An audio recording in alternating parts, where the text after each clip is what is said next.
work of the lawyer is to reconcile the wants and desires of all individuals, each equally entitled to life, liberty, and the pursuit of happiness. It wasn't just a profession to make a living. It was more than that. It was an idealistic crusade to represent the poor, the downtrodden, the widow, the orphan, in which you're their champion.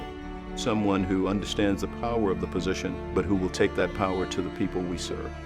My father, Sidney Sanders McMath, and Henry Woods, they were pioneers, and they were terrific trial lawyers. Together, they were almost unbeatable. Bill and I created Williams and Anderson. He was only the third member of the Arkansas Bar that's ever been asked to be president of the American Bar. I'm the first woman elected to the Arkansas Supreme Court.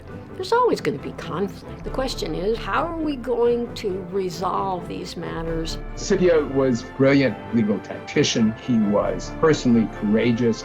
My father was part of the big turn in Arkansas politics where the state did get a lot better on the race issue, and he was in the forefront of that. During the spring, we were told that Central High would be desegregated the following fall, and those students who were interested should sign a list. We took on something that we thought was just going to be going to high school, and it became an international event.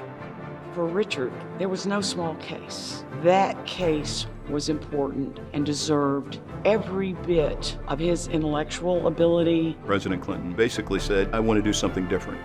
It afforded me an opportunity to be in the Attorney General's office, then the Governor's office, ultimately to be a member of the Arkansas Highway Commission. He was motivated to be very active in the American Bar Association, and then later became the chairman of the House of Delegates. I had proud thoughts of Thurgood Marshall being a black attorney coming in to represent us, to uphold these laws. He wanted others to understand and to grasp the glory of the law. And so he was on the district court sitting in Little Rock, as well as other places across Arkansas. He didn't want to be anywhere else, and he wanted to help Arkansas out of the mud and darkness, and it was not easy.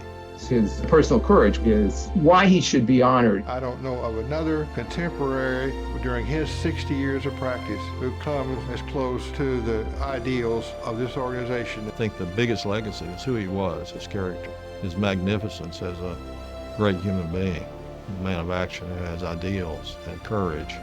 He conducted himself as a judge the same way that he conducted himself as a person. The recognition of being a member of this class is critical to saying this is someone who's an important part of our bar and our history. It's such a great honor for him to be on this list. He loved the law, and he wasn't shy about it.